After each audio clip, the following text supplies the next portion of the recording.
you are the one who does not enter into any state, who has no mode or condition, who is never active, but who is ever formless being and unmodified, immutable consciousness.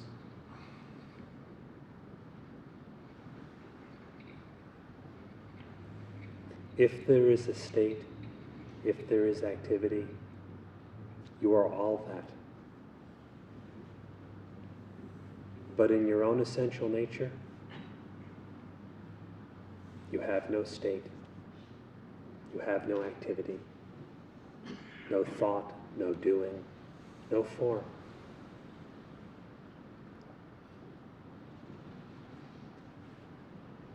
Whatever be the state of mind,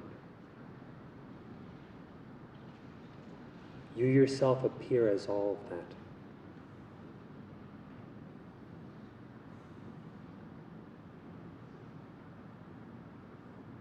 You yourself appear as the experiencer of that state. You appear as the state itself, and then again as if one within the state.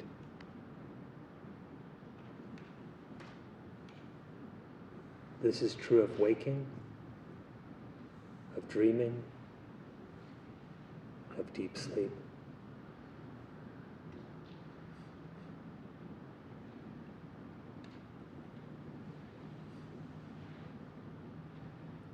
When waking, when dreaming, when deep asleep, still you ever remain transcendent of all that. You are not that which appears in such states, nor are you actually the experiencer of such states, but you ever remain as pure being, as pure consciousness, which does not wake, which does not dream, which does not sleep.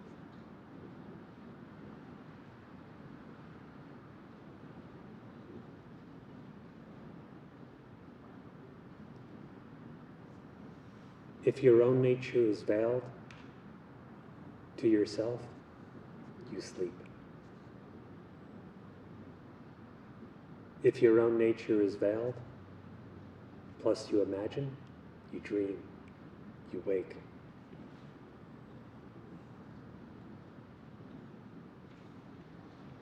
The waking one appears as the waking state. The dreaming one appears as the dreaming state. The sleeping one appears as the sleeping state.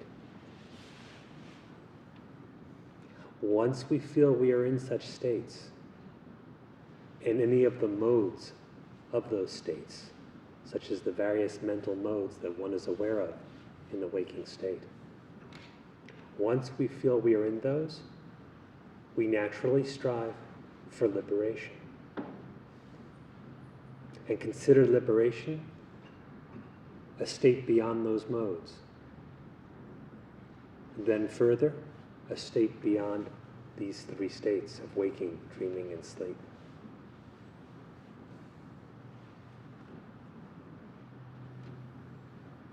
But actually, liberation is the very nature of your being. That being which is never in any other state, which has no state of its own, but just is existent, without change, without condition, and certainly without any limitation. When we inquire, according to the Maharshi's instruction, who am I? We cease to regard ourselves as having any of the attributes of those modes of mind. We cease to regard ourselves as being one who appears within those states, such as waking or dreaming. We cease to regard ourselves as even being an experiencer of such states, such as a waking experiencer, a dreaming experiencer, a sleeping experiencer.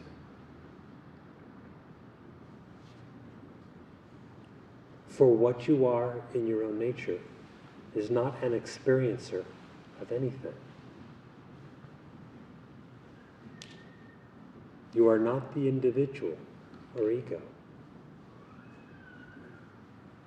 whether appearing heavily defined as a body with attributes, personality, and what have you, or more vaguely defined as one who passes through these states, experiencing various modes of mind. All of that pertains to the individual. But being is absolute. The self is no individual.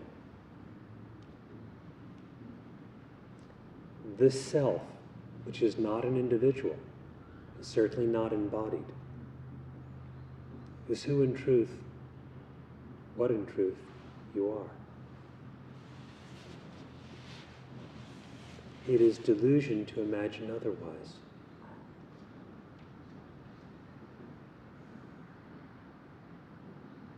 To inquire, who am I, is to resolve or dissolve that delusion.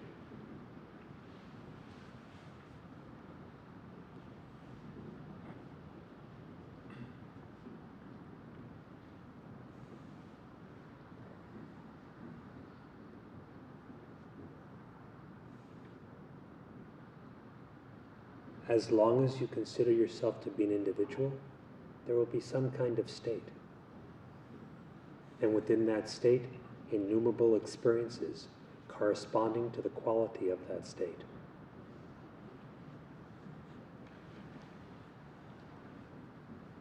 But when you inquire and know yourself, and abandon the false sense of individuality, you find that you are never in any state. Inquiring, for whom is this experience? For whom is this state of mind? We find that we are not the individual, not the experiencer, for whom that state supposedly pertains.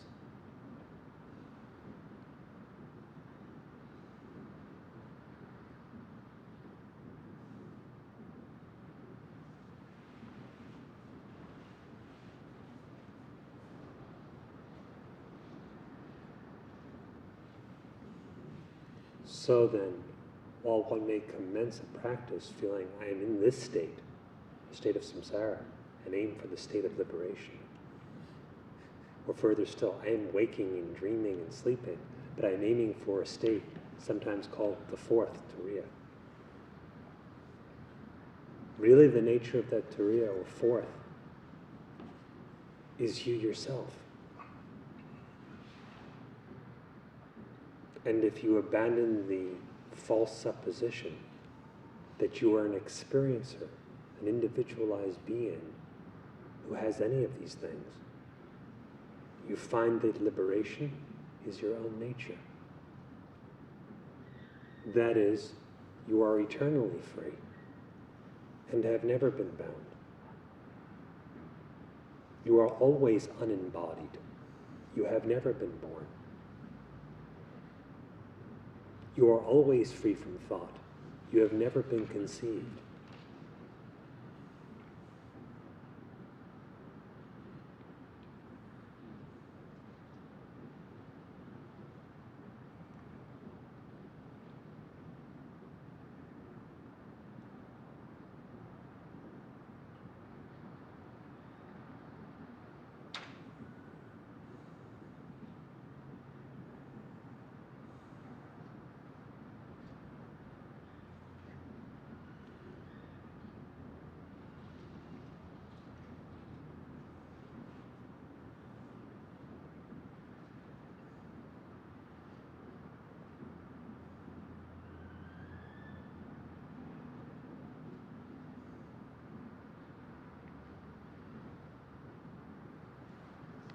Cease to misidentify, and in self-knowledge, just see What state is yours?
If at any point this morning you have a question, or you wish to relate your own experience, feel free to ask or to speak.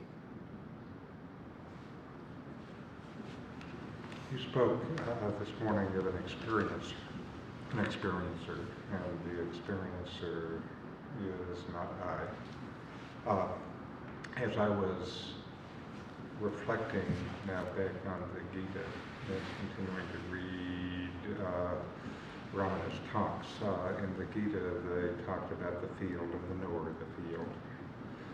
What you have said about the experiencer makes me see the experiencer still as the field. Ramana, in something I was reading in the last week, as Ramana was talking about that, he also equated the knower of the field with the witness. And so, of course, then deeper than the knower of the field is the self. In relation to the field of experience, the self is known as the knower of the field. In relation. Mm-hmm. Understanding its immovable, ever-shining nature, it is referred to as the witness. When all false notions of objectivity are cast aside, the self is just as it is.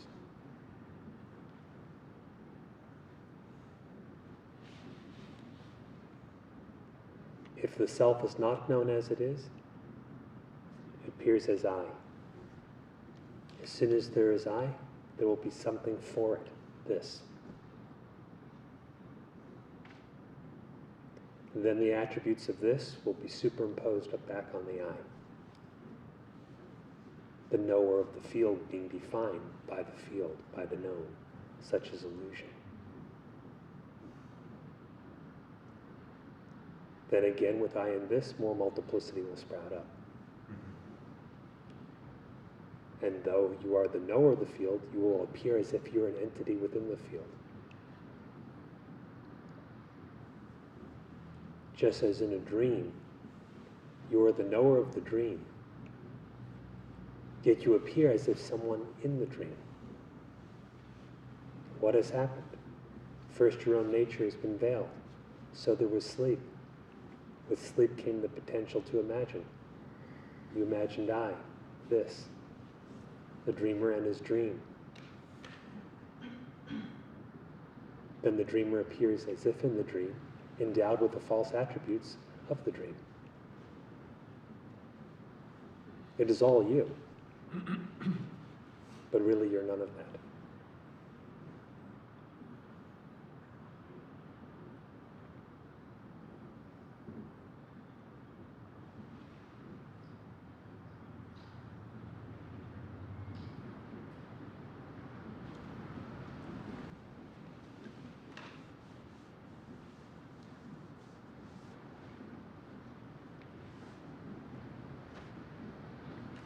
as I inquire deeply, there's just a very simple but obvious revelation of a mistake I make. I think I'm something other than what I am. And just knowing that sort of clears up the whole mess. And the mess gets smaller and smaller and smaller. It just sort of recedes. The whole reality that it's actually there disappears. And the question I have is,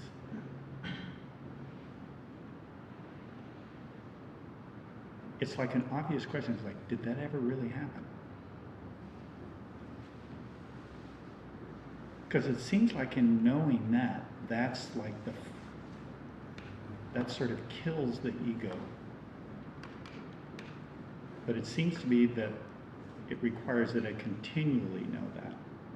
It's not something that, or maybe I have the idea that if I can just get it once finally, deep enough. But then I ask, well, who is it that thinks who's making up that, like that rule or that plan? Then that question goes away. Mm-hmm. You're right in as much as you know ignorance as ignorance, it ceases to exist, it diminishes to the nil point. Both approaches are right when you say, I need to know this continuously, I need to know it once and for all. They're both right.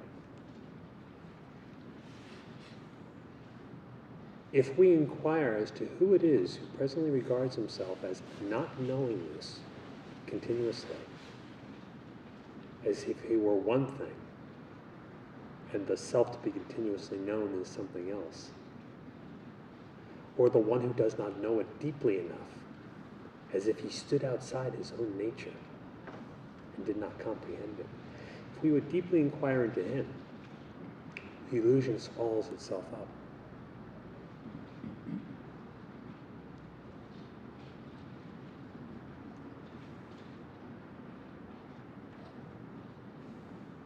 To say that an illusion ever occurred is as illusory as the illusion itself.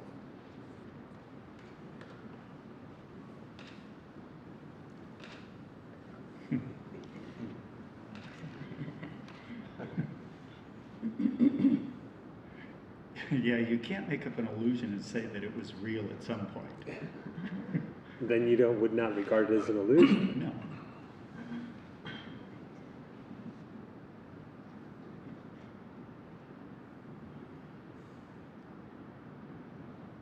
It's like I'll just say it. If it appears to get started, I can always find where it started from. And when I find that spot, then it didn't start.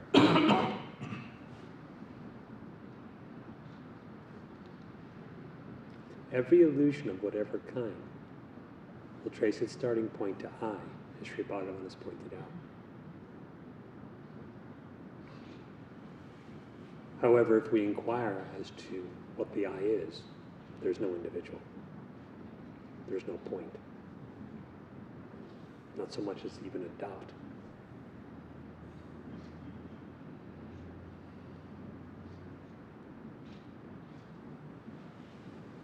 Even the abstract conception of it is not there.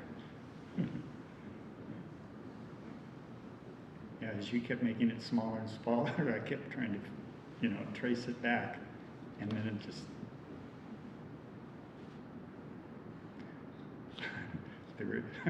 wasn't there a funny... There is no there.